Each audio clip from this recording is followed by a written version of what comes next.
Hi there. This is Girish. I'm back with one more guest. He has been very kind to me in terms of allowing me to record this show. He's Jakob. Jakob is a very well known person on Twitter. And for me, this is a fanboy moment because I really love his work. I follow his work. I learn a lot from whatever writings he does. And yeah, so I would be talking to Jacob today, asking few questions, and hope it helps all the learners like me to really explore much more about business side of things and creative side of things. Hi, Jacob. Thanks so much. Thanks for allowing me to talk to you and record this show. Yeah, of course. I mean, thank you so much for inviting me. And yeah, I'm very curious what kind of questions you have for me. Yeah. So to start with, you seem to be much more interested in internet as a whole, and you seem to be that person who loves scraping a lot of information on the internet and trying to build products out of it and building certain tools. So how did you get started and what is this interest all about? And I started to follow you when you started the bootstrap MBA series, whatever you have done in the past.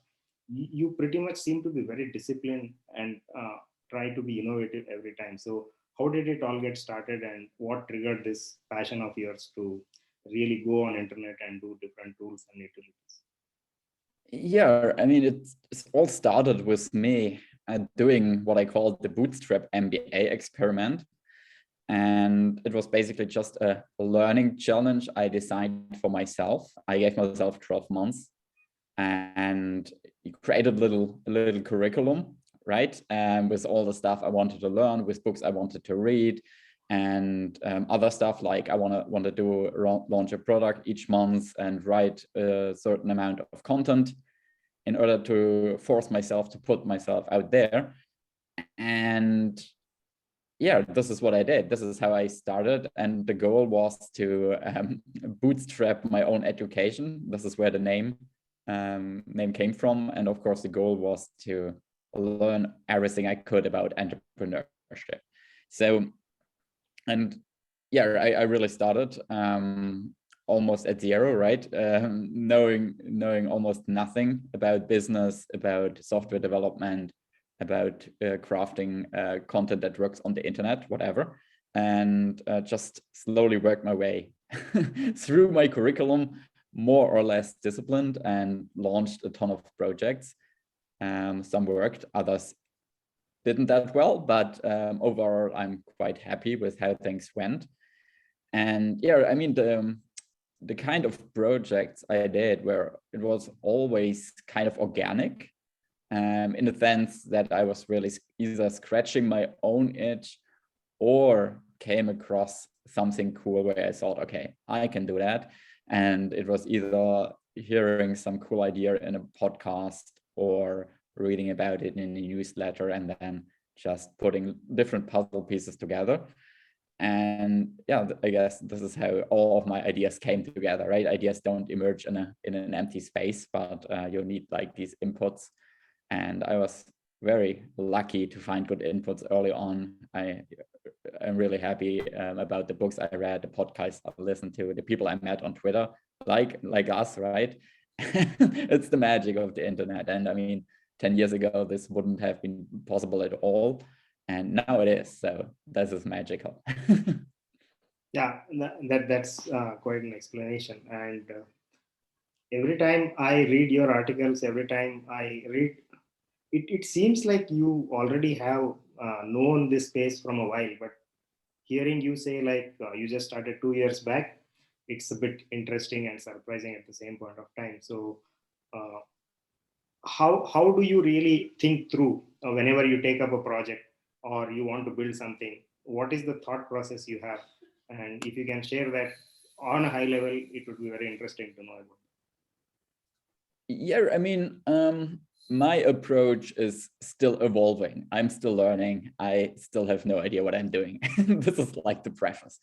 And but yeah, I think at least I would like to think that I've become a bit better. So I've really I'm trying to evolve and really, train the skill, because it is a skill, right? This is like the quintessential entrepreneurial skill, learning to spot opportunities and then finding ways to count on them. And I mean, there are so many factors you need to take into account. And when you're starting, you have no idea, right? The only thing you can do really is trust your gut and put stuff out there and see whatever. And sometimes it works, but then of course, if you have some experience, you start noticing patterns, you learn more. And I think there are certain things you can really look out for if you want to maximize your success chances, because I mean, in the end, there are no guarantees, right? No framework, no Excel sheet, whatever, will ever be able to give you like a 100% guarantee that something will work, right? And in the end, you just need to put stuff out there and do experiments, and the market decides. No one can predict in advance what will work in the market, but at least for me, the key factors now that I've settled on for now are: is there a convincing value proposition story, right? And it has to convince me primarily, but it also has to be interesting enough for me. So I have to be excited to talk about it and tell others about it, because on the one hand, this makes my marketing efforts so much easier, right? If I'm excited about the story behind a certain problem I'm solving, then this just pops up organically in my conversations. And obviously this makes stuff so much easier compared to when you're kind of embarrassed of what you're building or whatever. And also, I mean, it increases the chances that others talk about it, which really is key if you're an indie maker, bootstrap entrepreneur without a big marketing budget. And so you're really relying on word of mouth, people talking about your stuff. So good, an interesting value proposition story is key, where it's clear what kind of problem you're solving, for whom, and why you, and what's unique about your approach. There has to be a nice summary. And I mean, then there are other softer factors, I guess, which I have now started to focus on a bit more. And one of them is there a reasonable way how I can actually reach customers, right? And usually the assumptions are completely wrong, but at least in the beginning, I must have a theory how I can drive actually traffic and leads to my site. And if I have zero ideas in the beginning, then the idea is probably doomed to fail. And I mean, this can be stuff like SEO. So you just found some good keywords you can target. You know that this is a certain group of people, and you know where they hang out or what kind of content they consume. So you know, okay, I can buy ads. But if you have zero idea, then this doesn't get any point in my Excel sheet, right? And a last factor I personally like is the idea of an unfair advantage, because I mean, there are always so many ideas and so many opportunities.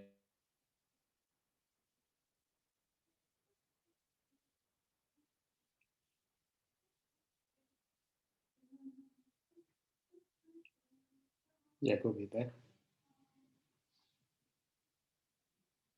You can pursue, and one of these key cut also why me, right? Why should I do this build stuff? Sorry, did you lose me?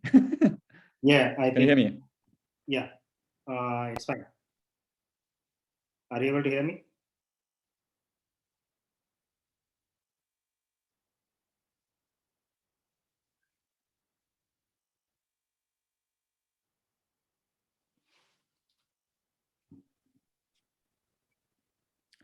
So Yeah, sorry, I'm now back. I got cut off, but now I switched to my mobile connection and should be fine. Where did I get cut off? You were speaking about the last point where your ideas were evolving, and then you came to that last point of explaining that the idea interests you, everything happens, and then now you are trying to understand more on the tech side also how it is evolving. We stopped there. Okay. Yeah. No, no, nice. And exactly. Sure. And is it always driven by monetary aspects of late because you have sold a couple of your products, or is it always going to be more like interesting to you and you are solving a customer problem, or is has it become something like Jakob creates something very interesting and definitely it's worthwhile and it could be sold? Yeah. I mean, I think definitely it's important to focus on products you can monetize. And again, I mean, there are no guarantees. Sometimes you don't know in what way you can actually pull this off and what's the best way to monetize, but at least there should be some idea how this thing can drive revenue. And I think especially in the beginning, from what I've seen, a lot of people make the mistake of doing too many free projects. And I mean, it's understandable because it's scary to charge money for stuff you build, and because you're just a nobody sitting somewhere and you just coded something, and we all know how messy stuff looks behind the scenes, right? And so it's, yeah, everyone is kind of embarrassed, at least at first, to start charging money. But it's also key because I find that people who no, just build free products, they give up very quickly usually, because I mean, yeah, you can't pay the bills with magical internet points. And at some later stage, once you have actually products out there and stuff to drive revenue, it can make a lot of sense to build free products, if they are some way they drive traffic to your other stuff, right?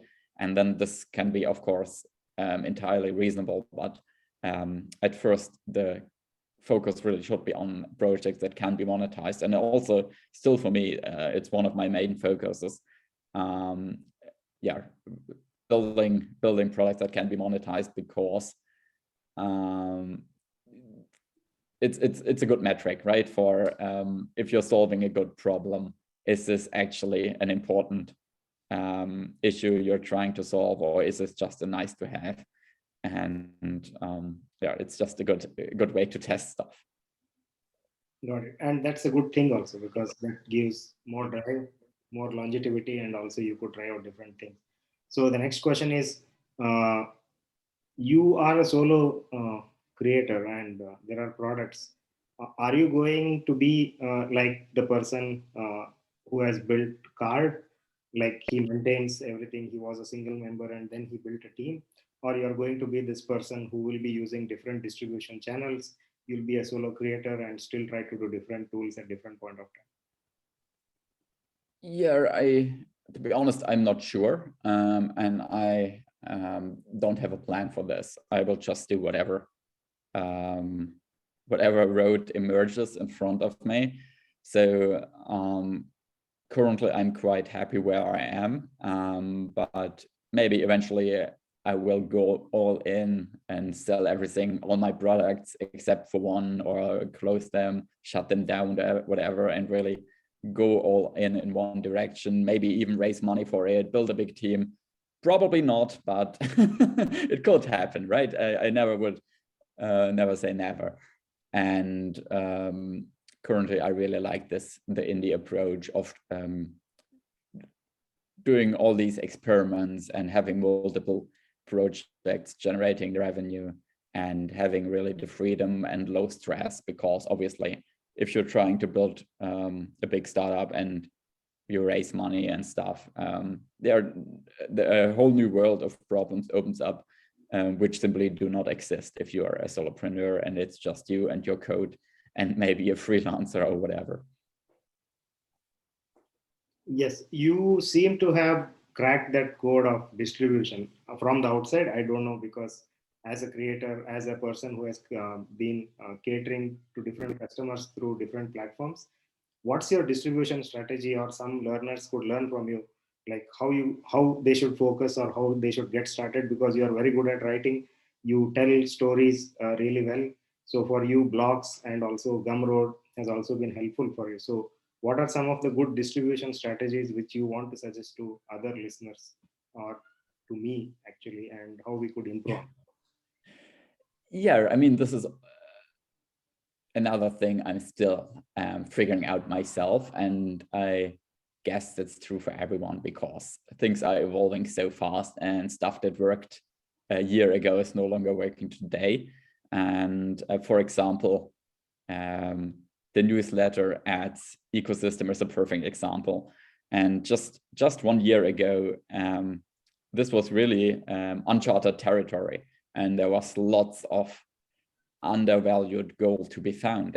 And it's actually getting tougher because now these marketplaces are starting to emerge. More information is shared across writers and stuff, and now it's become a lot harder to find reasonable priced newsletter ads. In my opinion, you can the same. I mean,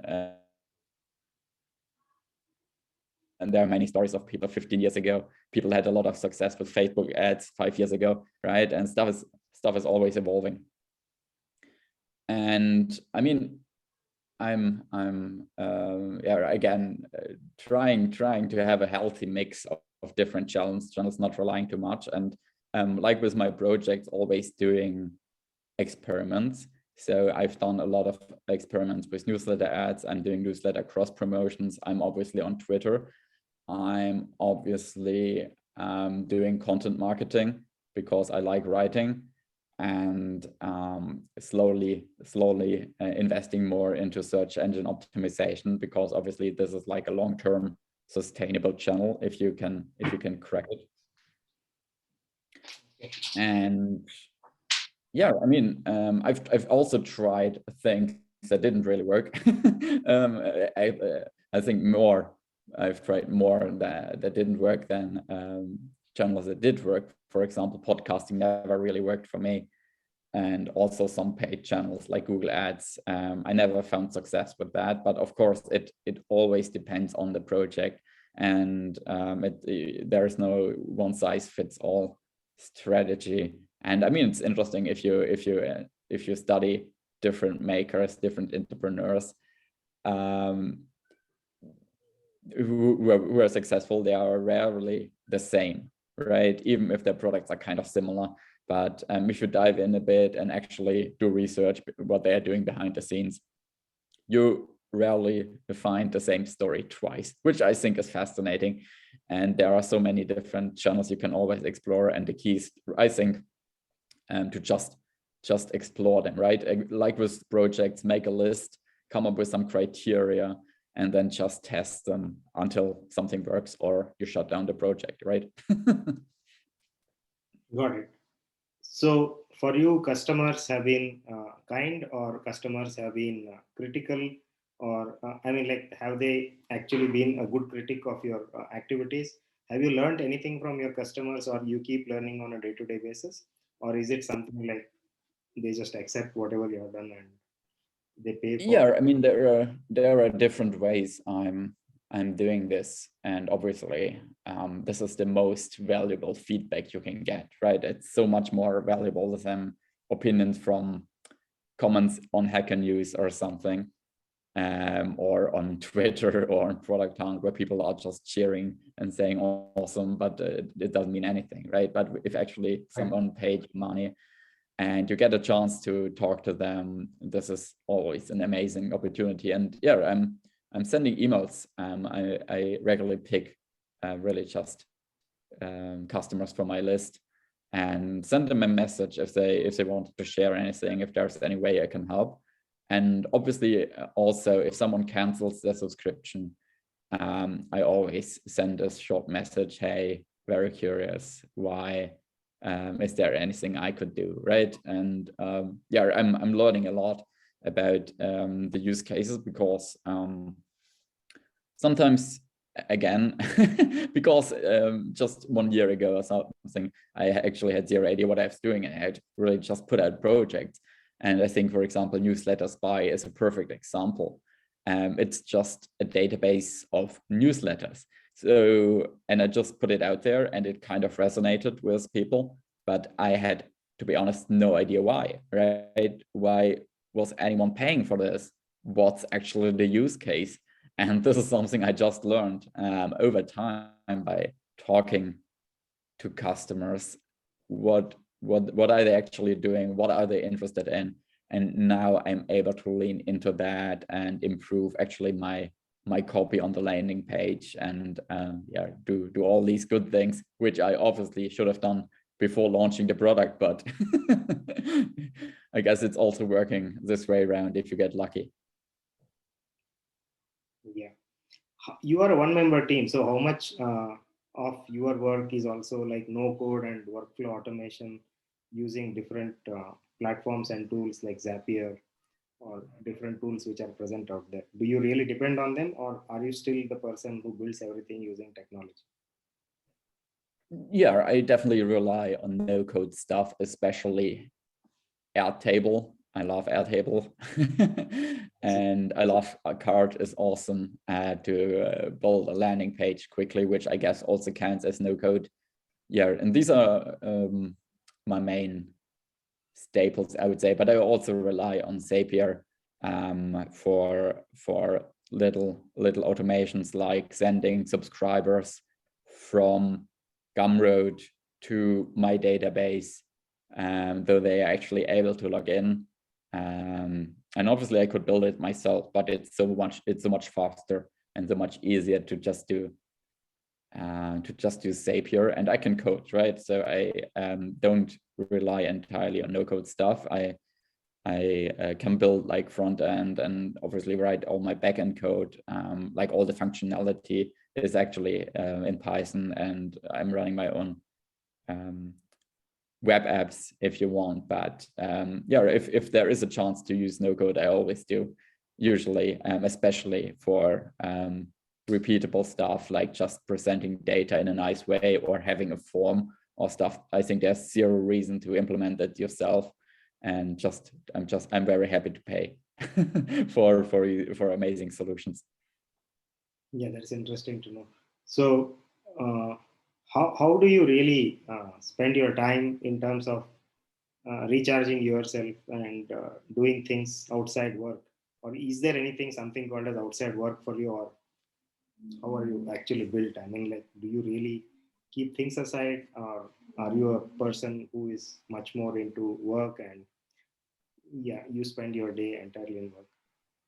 Yeah, I guess I'm kind of boring when it comes to that, because I try to maintain a regular working schedule because it makes things a lot easier, right? If you want to socialize with normal people. And I mean, I'm happy to have the freedom and to I in principle could work just at night or whatever, but I'm not doing it, right? I really try to work normal hours from 8 to 5 or something every day, with a lunch break. But at the same time, whenever there is something cool during the day that I just want to do, and if it's just friends calling my girlfriend, suggesting let's go to the beach, I'm just doing it, right, without hesitation, without feeling bad about it, because this is the freedom I have, and I'm using it when I can. But at the same time, I'm then also always trying to make up for it by working on the weekend. So yeah, but at the same time, like I said, always trying to maintain a healthy balance, because I think you definitely can work yourself into the ground, and it's counterproductive, right? There definitely is a point where whatever you're doing is actually causing more problems than it solves. So of course I could write code for 14 hours a day. I can do that, but half of it will be so crappy that I have to rewrite it, debug it, and whatever, and it would take more time than I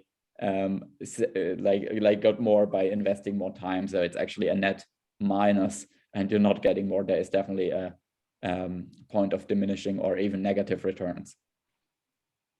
That's really good to hear. I mean, like, yeah, you pretty much are balancing it out in the right manner. So I have last two questions. One is, what is your anchor? I mean, like, what drives you every time? Two, there is so much noise outside.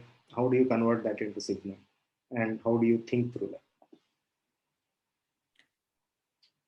Yeah, I mean, discipline is probably the one core skill everyone needs if you want to do this whole indie maker thing, because it's a curse and the blessing at the same time that we all now have like these infinite options out there, right? There are thousands of books I could read, thousands of blogs, millions of blogs, millions of tweets and podcasts and projects I could work on, and activities like us hopping on a call, right? There is so much stuff I could be doing.